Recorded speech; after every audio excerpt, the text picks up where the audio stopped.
is 2:01, so I think we should probably go ahead and get started. Well, let's get started. Let's get started. Hi, everyone. Welcome to 2020 Vision. It's a game changer. And today we are going to be revealing, I need a drum roll, the Online Homebuyer Mystery Shop results. So you have definitely chosen a good one to join. If this is your first time joining, thank you. We do these once a month. So we'd like to encourage you to come back next month. And we'll have a little preview of that here in just a little bit.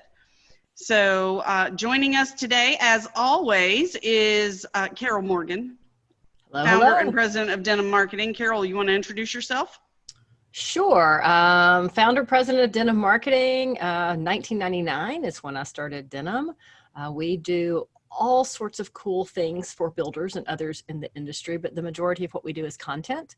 So social media, blogging, website content, lots of press releases. If you're looking for traditional media relations, we still do that. So yeah, we've done some really neat projects this year. So I'm looking forward to putting a couple of those on our blog once we finish them. We're working on a series of infographics right now for a client.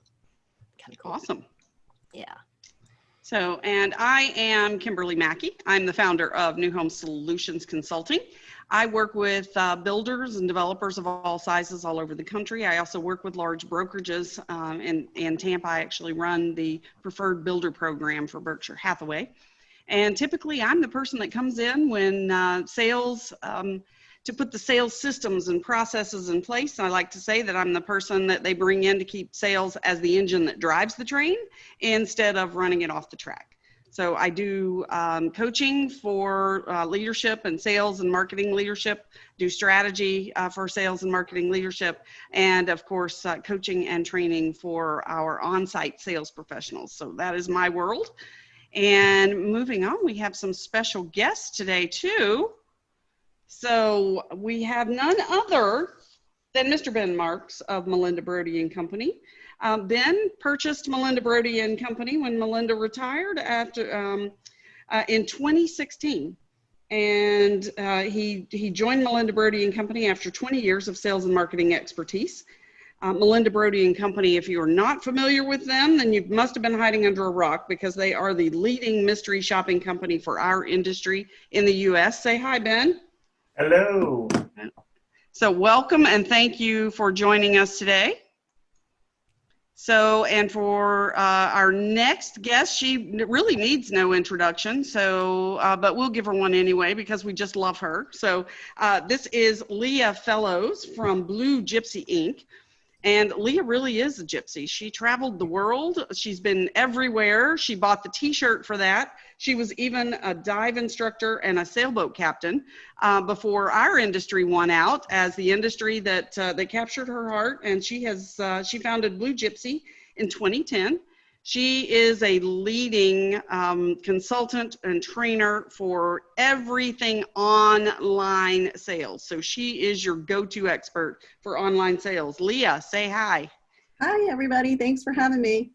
So thank you for joining us again. So we would be remiss if we did not acknowledge what today is and the anniversary. This is the 19th anniversary of 9/11.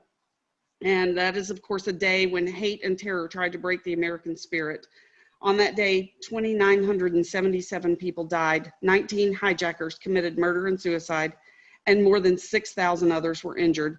And many more have perished since, as our first responders lose their battle with cancer and other vicious diseases brought on by their selflessness to save lives that day and the days that followed.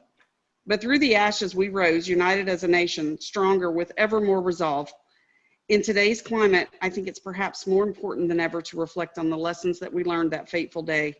Perhaps this quote sums it up more idyllically than it actually was, but nonetheless, if we learn nothing else from this tragedy, we learn that life is short and that there is no time for hate. And that's a quote from Sandy Dahl, who was the wife of the Flight 93 pilot, Jason Dahl. So if we could just take a moment here.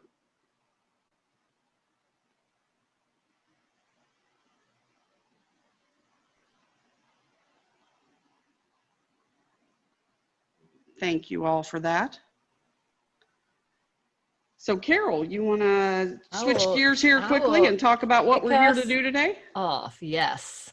So the big question is follow up your weakest link?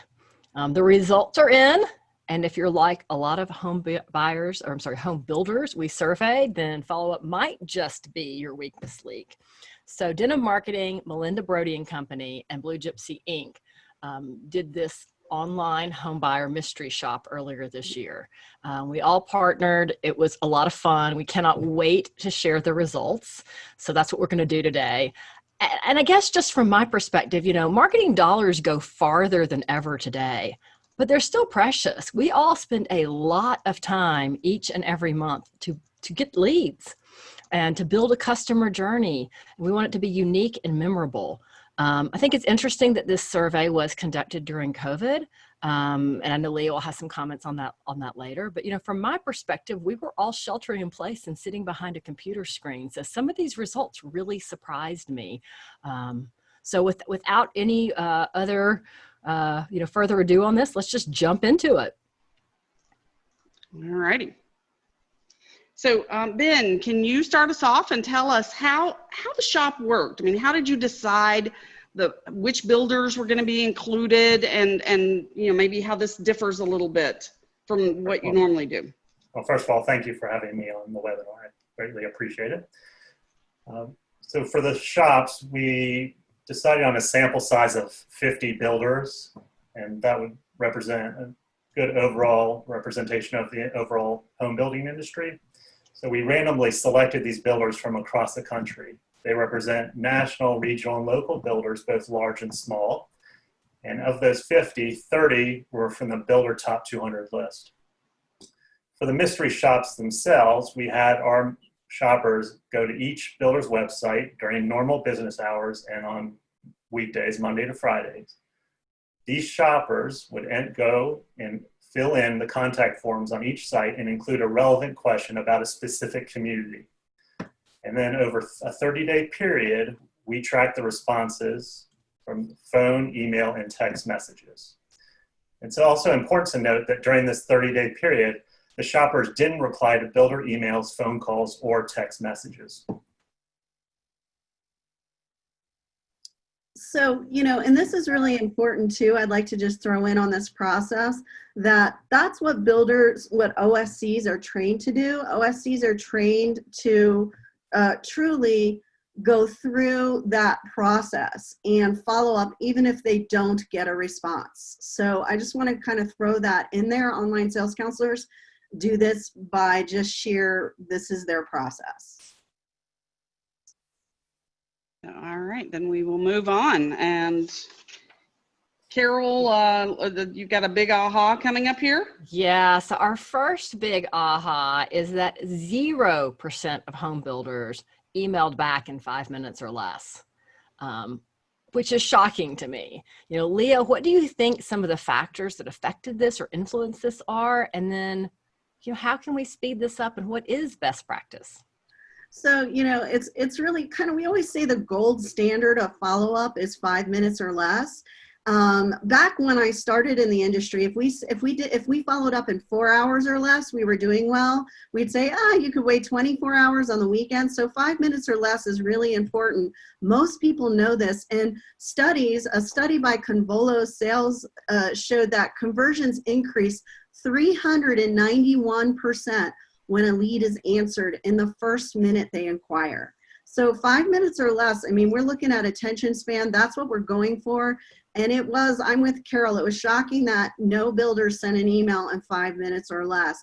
We could say some of that could be COVID related. I know on the online sales counselor side of things, they've been flooded with emails. But still, as we look at the data throughout the report, online sales counselors were faster, more frequent, and more diverse with their touch points overall anyway. And when we talk about phone, at least I can say 2% of the builders responded by phone in 5 minutes or less. So yeah. 2% though.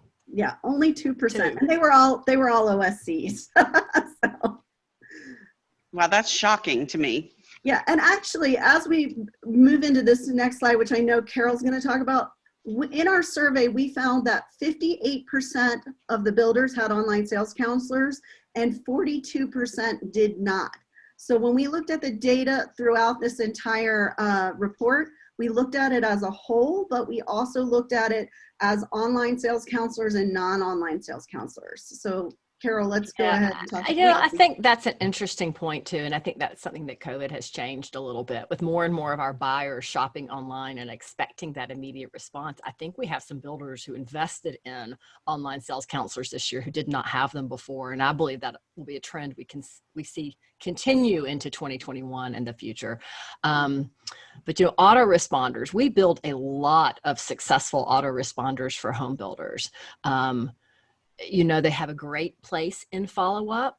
When we're talking about the 5-minute response time, that didn't include autoresponders. Clearly, some people got an auto response really quickly. We were talking about a personalized follow-up, somebody that literally typed back to them, answered their question, a real human versus a machine. So Leah, I guess on that note, talk a little bit about what you see as the place of the autoresponder. What's best practice for an autoresponder? So yeah, I agree that builders need to have autoresponders just to let people know that they've gotten their submissions. Because remember, all of these submissions came through the website. So that's important to have an autoresponder, but it can't take the place of personalized follow-up. And it doesn't count as responding in 5 minutes or less.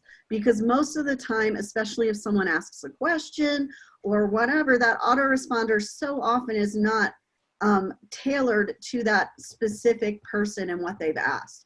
So whereas autoresponders are important, they can't be the substitute for that fast 5 minutes or less follow-up.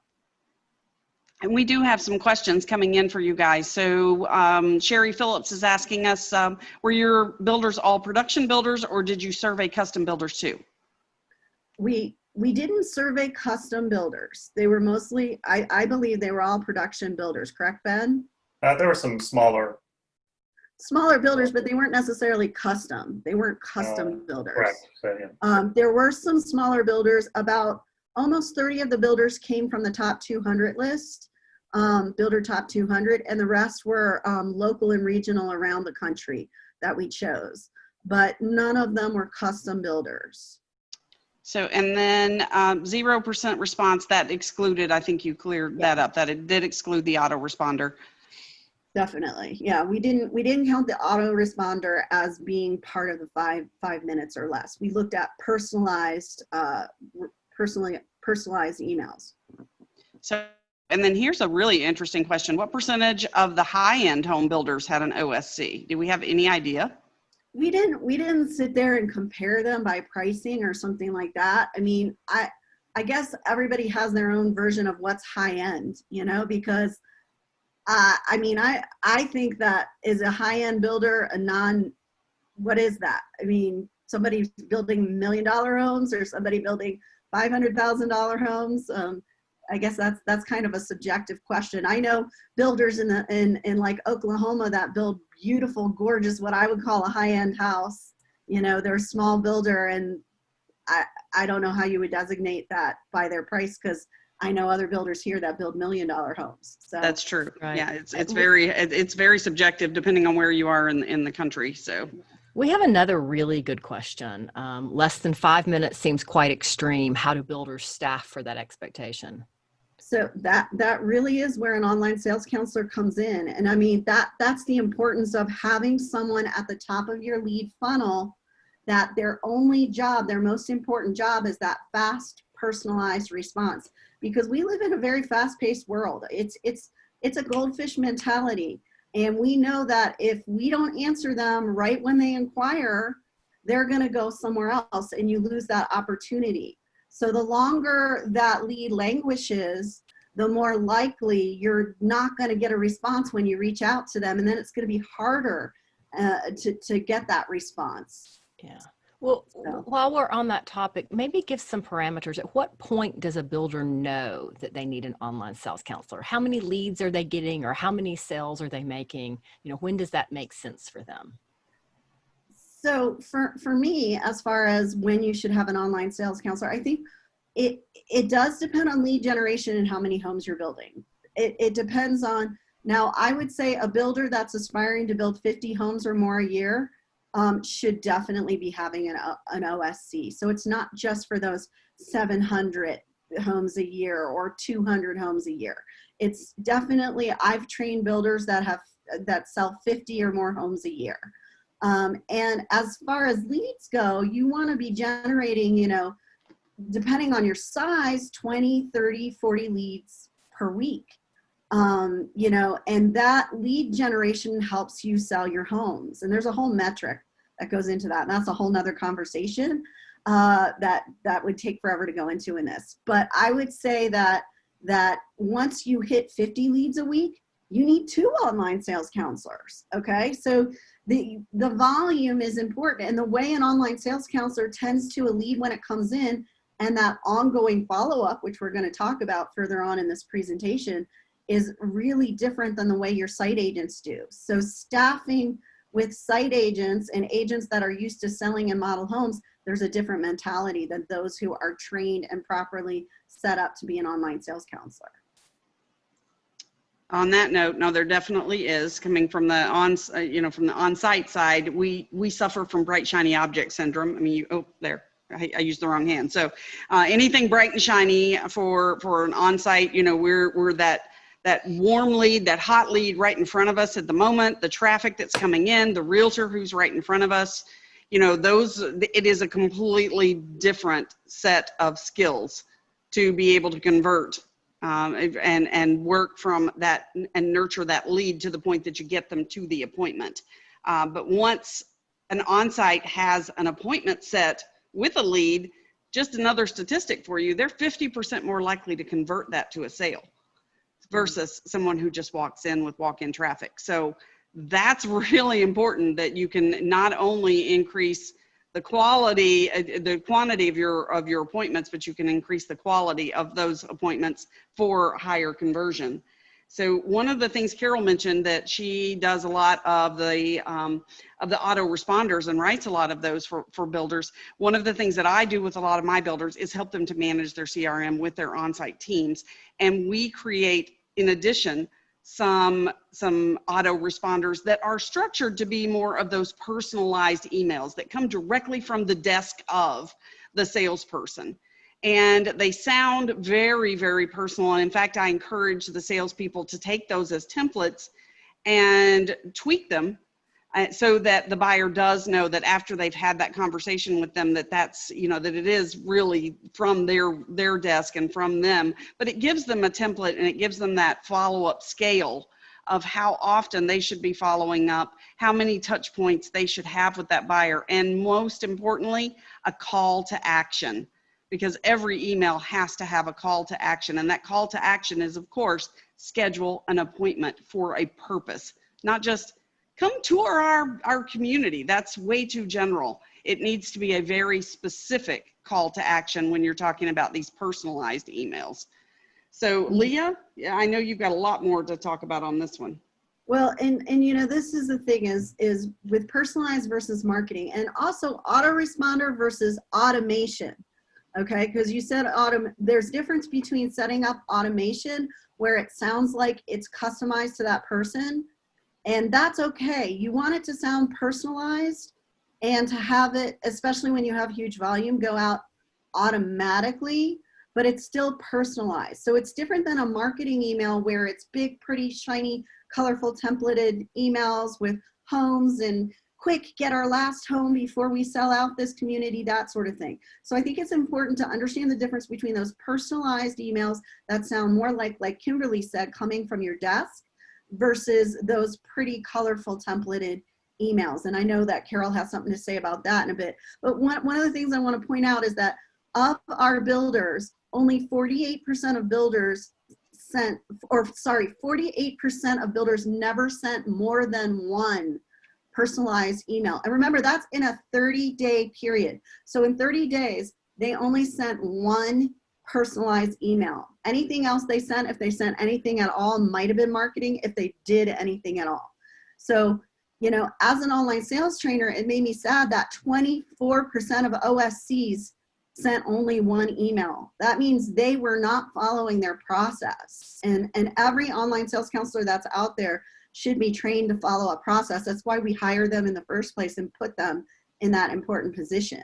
But, you know, 81% of builders without OSCs sent only one email. So that I'm not surprised about, because if you don't have someone great like Kimberly helping your site agents set up that automation and that follow-up, it doesn't happen.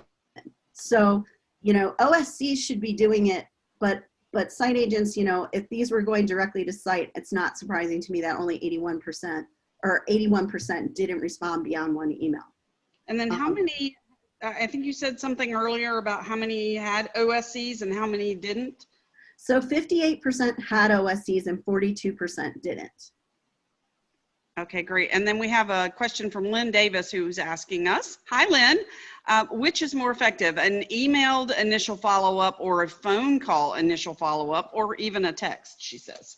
So I would say a phone call is really, if you're given a phone number, that should be your first line of follow-up, is making a phone call. And that's why we did have 2% of builders follow up in 5 minutes or less with a phone, right? And 0, 5 minutes or less. And I want to be clear that there were some builders that had emails in like within 10 minutes, but when we were sticking to our 5 minute or less, and that's why you can see in the next metric, or I think it's the next one, or further down, that we do have that 30-minute or less time frame. You can see all builders responded in 26%. 26% of them responded in 30 minutes or less. 45% had OSCs, but 0% didn't. So you can see that in that half-hour window, more people responded. So, and Ben, talk to us a little bit about how your shoppers presented themselves. How did they initiate their contact with these builders? Right. So, I mean, our shoppers were definitely ready, willing, and able. On the contact forms, they provided all the information requested, whether it was email, phone, as well as adding a specific question about a community. So really expressing interest. So to make it clear to whoever was reading that form that, you know, here's someone that's interested. Mm-hmm. And they came from the builder's website and the contact us form on the builder's website. These were not submitted through a third party or anything. So these should be the most organic leads you get. This is what we're trying to do with all our advertising, driving everybody to our website to fill out that form, right? Correct. Exactly. Yeah. And that's the thing is again, that whole idea that so few sent 20% didn't send any personalized emails at all. So 20% of the builders didn't send any personalized emails. And then we drop off drastically, you know, after one, and only 44% of the builders sent 3 or more personalized emails in that 30 days. Okay. So it's really important for us to remember that we often hear the phrase or the statistics quoted that it takes 8 to 12 touch points to convert a lead. So you need to have multiple touch points throughout this follow-up to and you can't just drop off and not send emails. Like you can see here, 8% of builders took more than 24 hours to respond. I think the longest was something like almost 7 days. Was it 7 or 8 days? I think that's right. So wow. It's a long time. for, And for the first email. 4 hours seems like a long time too, especially since these were set Monday through Friday, you know, 8 to 5. Yeah. In Definitely. their time zone. So, you know, it would be really interesting. We can always compare ourselves to other builders and how other builders are doing, but we should also consider how are we comparing to other industries, and imagine making an inquiry for a computer or a car, or anything else, and having it take that long for somebody to respond. How frustrated would you be? So, you know, that's what the consumer expects. You have to put yourself in the consumer's shoes to understand that if we're taking this long, then they're frustrated and they're like, well, if they can't bother, if I'm not important enough for them to respond to me, why am I going to do business with them? Yeah. And I mean, again, to Lynn's question, They give you a phone number, you call them. They give you an email, you email them. You know, I've heard it said recently, but email is dead. But email's not dead, especially if someone's willingly giving you their email. You need to be able to respond to that and respond frequently until you get them, you know? Yeah, you're not bothering people if they reached out to you. They've reached out to you for help. So how about though on the opposite, Carol? Well, you might be bothering them. I guess our second big aha is there can be too much of a good thing. We actually had 2 home builders send 17 marketing emails, and one of them sent 5 and the other one sent 6 personalized emails in a 30-day period. So that's 22 to 23 emails in 30 days. I mean, honestly, I would find that overwhelming. But somebody must be coaching them to do that because we've got 2 builders doing it. Well, it's not me. It's not me. Leah. I would say it's not me either. It's definitely not me. Be persistent, but don't be a nuisance. I mean, I know my theory is always, email and call and follow up until they tell you to go away or opt out or buy from someone else or buy from you. I mean, I have literally, and obviously I'm not trying to sell a house, but I'm selling marketing services. There's people that I will follow up with for 2 and 3 years who will ultimately buy from us. And, the follow-up, especially if you can follow up that's something of value.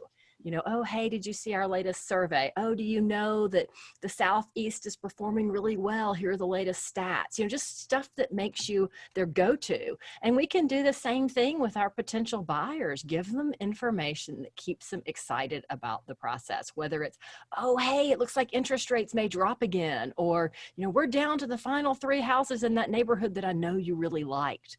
There are definitely ways you can follow up without just saying, oh, just following up. And you can be very educational in your follow-up with, absolutely. How does the mortgage process work? Well, what are the steps? Yeah. Partitioning your database is so important, and making sure that and Ben was the one driving the actual shops because his team has the skills, the ability, and the systems in place to do this. So he was looking over those emails. I didn't really get in and look at those emails. I don't know how many of those 17 marketing emails were like for 17 different communities. And if that inquiry came through one community, which they mostly did, right? And you're hitting someone with 16 other emails that aren't important, you've got to partition your database properly. So, right. So yeah, there's that. But the funny thing about those 17 emails and those personalized emails as well, there was not a single phone call, which kind of brings us to the diversity. Right. And you're talking about those 2 specific builders who sent all that. Yeah, they didn't pick up the phone. Didn't pick up the phone, even though they had a phone number. So yeah, so diversity of touch points is so important. And that comes back to that whole, recently I heard someone say that that email is dead, and it really is not. It's just how you're utilizing it. You need to really use email, phone calls, video emails, and text messages to diversify your touch points. So we're not saying that if you have 8 to 12 touch points in 30 days, they should all be emails. They should be different things. And one of the things that we saw is that only 10% of builders sent video emails. So only 10% utilized that amazing function of video email. All of those were OSCs. They were all online sales counselors that sent those video emails, and they all only sent 1 in a 30-day period. Yet a recent study by Synovio Labs says that an initial email video increases click-through rates by 96%. That in their survey, 54% of email subscribers say they prefer a video email. And when the word video is in the subject line, there's a 19% increase in open rate. The click rates go up 65%, and your unsubscribe goes down 26%.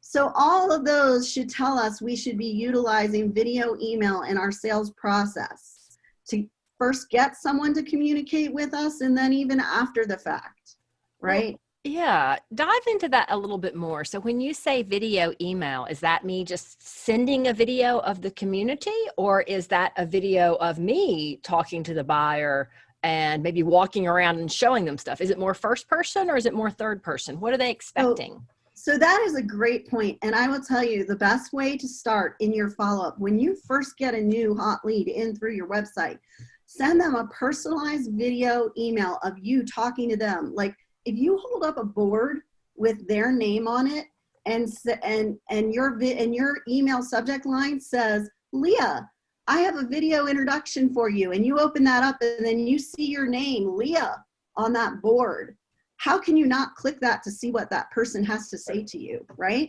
So that's a personalized video email that is so very important. And it's funny because one of my newest trainees, we were talking about that, and she said, one of the hardest things in her follow-up process is gearing herself up to do that video email. And we talked about eating that big green hairy frog and having to do that first.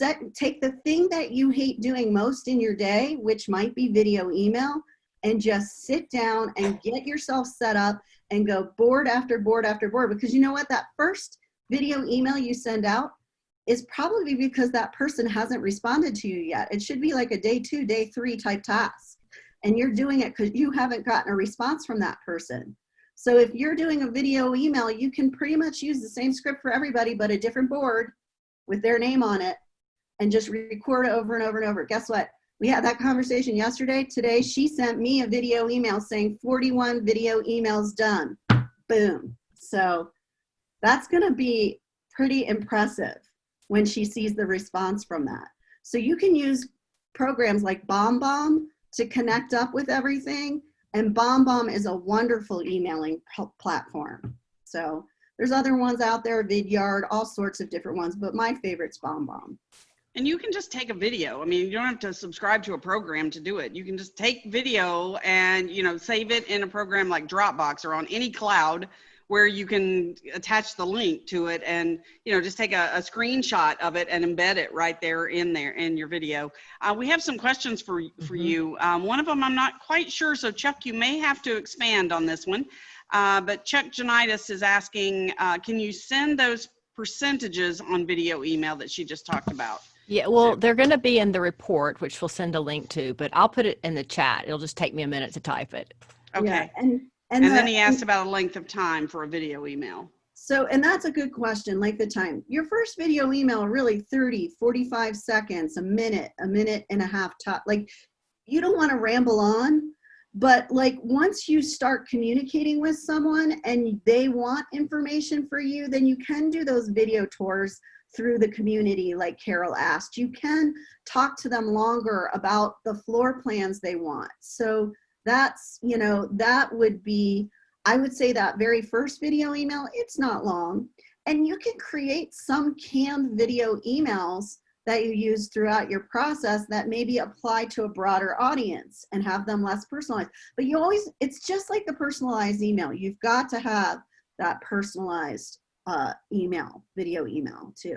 With a call to action. Right. And we also, so just as diversity goes, so we're talking about video emails, but diversity also is making those phone calls. And I want to just look here when I have my, you know what, you might have to subscribe, download the thing, because I'm not seeing where I wrote down my stats for the phone calls, but I can tell you 14% of builders sent text messages. Only 14% utilized text messages throughout that 30 days. And again, 100% of those were online sales counselors. So. Ben, you had something?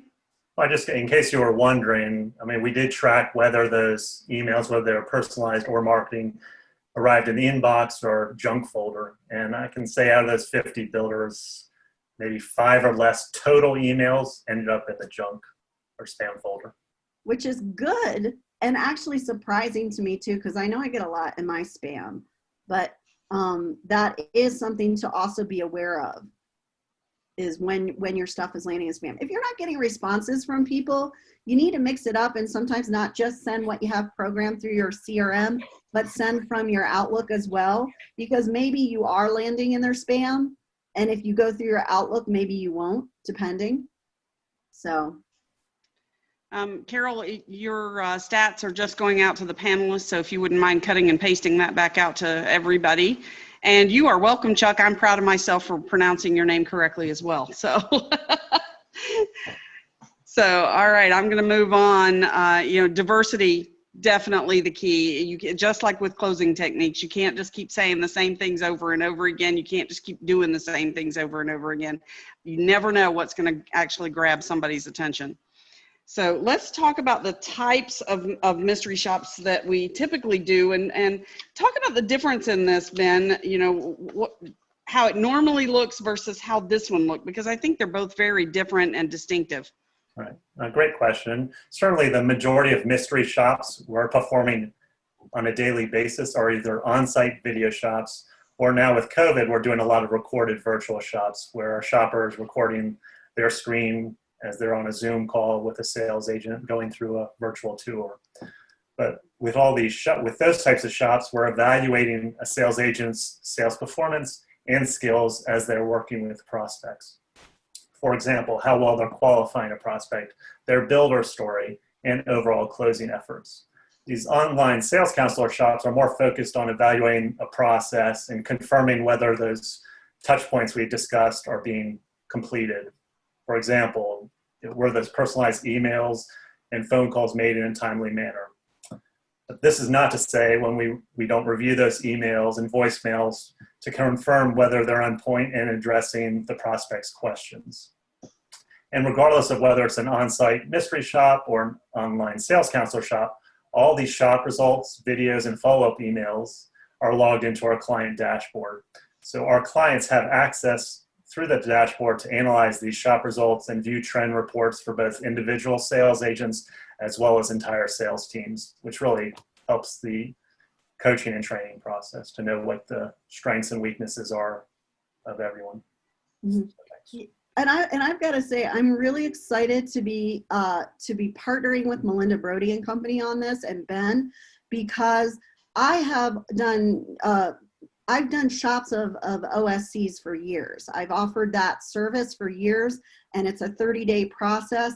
And then what we didn't do in this mystery shop, and we add on, is usually then we call in by phone and see how well the online sales counselor actually goes through that discovery process and sets that appointment. Because an online sales counselor's job is to set an appointment for the agents in their models, or now with COVID, it could be a video or virtual appointment. But partnering with Melinda Brody Company has made this awesome, because we're taking the best of the best and we're doing something that's not really available anywhere else that I'm aware of, where you can actually do an online sales counselor shop and start shopping that lead from the very moment that lead is generated all the way through appointment set. And you can bundle it with their site shops and go all the way through. So you can see from OSC, you can see the handoff process, you can see the appointment show in that, if you bundle it with the on-site. So there's just so much possibility now with this and with this partnership, and to be able to analyze and look at the whole thing from lead generation and that whole marketing effort to do that all the way through. So I'm really excited about this. I know a lot of my clients had said, I'm not going to do my mystery shops this year because of COVID. And my advice to them is, no, you need to do this. You need to continue to do this, because how can you put so much faith in your business if you don't know how you're doing? You have to know, and this is the only way for us to really get a true measure of how well our OSCs and our on-sites are doing and handling our customers and those very expensive leads that cost us a fortune and are the lifeline of our business. So absolutely. So great job to both of you, and I think both types are incredible. I'm glad you guys were able to figure out a way to pull this off. So for everybody.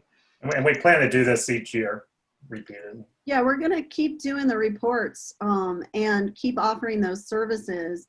because we find that they're very valuable. Like you said, Kimberly, right now is not the time not to shop, because especially on the online sales counselor side, a lot of your online sales counselors are drowning and you're not aware of it, or you're not paying attention to the fact that they're drowning in leads and they're not doing the best that they can. And this is the time where, when you evaluate that, you're probably going to see you need to add to your online sales counselor team. I think gone are the days, with all our marketing efforts and how digital this world has become, gone are the days when one online sales counselor can work 24/7.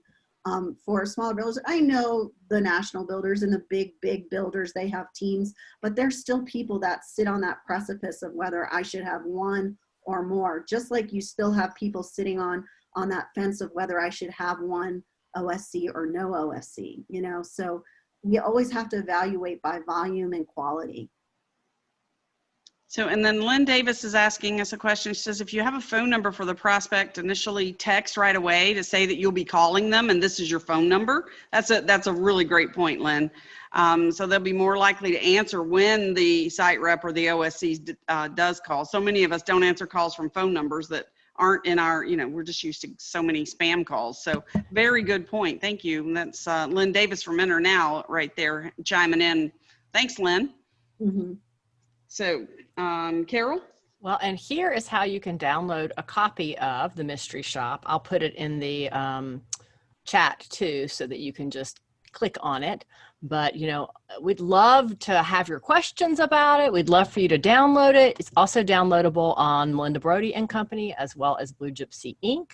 We'll follow up with an email that gives all of those links for anyone who is listening to this after the fact and not live with us today. That way they'll have those as well. But we'd love to know, you know, what are your questions? You know, what are you guys seeing out there? You know, do we have kind of a new normal?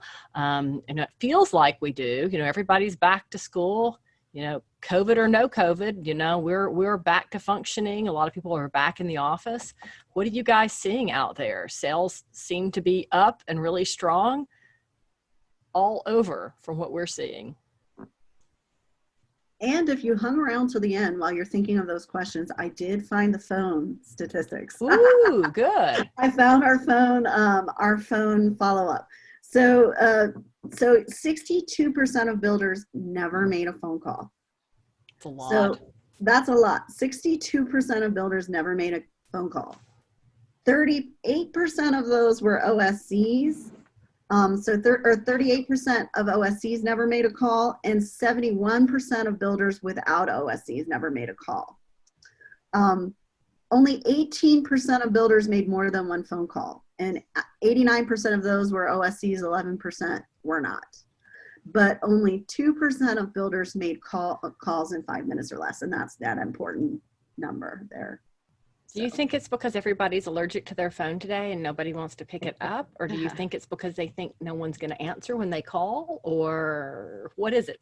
I think they think no one's going to answer when they call, but I can tell you from talking to online sales counselors across the country that have been dealing with COVID, people are jumping on their phones when they're getting those phone calls. People are calling them and jumping. They're getting more call volume into their sales offices, and they're getting more responsiveness to their phone calls. So the phone is not dead. The email is not dead. You know, none of that stuff is dead. Well, and the point is, these people are reaching out to us. Right. You know, we shouldn't be afraid to reach out to people who have reached out to us. It's not like we're asking people to just cold call. That's a completely different scenario there. So, you know, if somebody reaches out to you and asks for help, you owe it to them to try to help them, right? So that's what I teach my salespeople. Agreed. So the next webinar we're going to have is about It's a Party, and it's all about how 2020 has changed the way that we do events. So I know that people are looking at how they can do realtor events, or how they can have open houses, how they can even do a community open. I've got a builder this week doing a community week, open week. So, you know, all of these different things that we can do to get people engaged. So, and we are hoping to have a very special guest join us who throws a lot of huge events for our industry. So fingers crossed on that one. Carol, it's going to be your birthday, so you want to talk about? Yeah. October 9th is my birthday. So this is my birthday party. So please join. It'll be a lot of fun, actually. So we're going to talk about virtual events, in-person events, you know, just what we see happening around the country. There's some really cool stuff going on out there. We can't wait to share. Yeah, we all just, best practice sharing just helps all of us and helps us all to rise. Thank you, Ben and Leah, for joining us again. Really good stuff. I know that people are really going to enjoy when they get this full report and the infographic. And again, this is how you can reach out to Carol or to me. We can certainly put you in touch with Ben and Leah. If you have anything, just don't be shy. Go ahead and reach on out to us. And thank you for joining us today. Happy Friday, everybody. Everybody have a great weekend. Bye. Bye.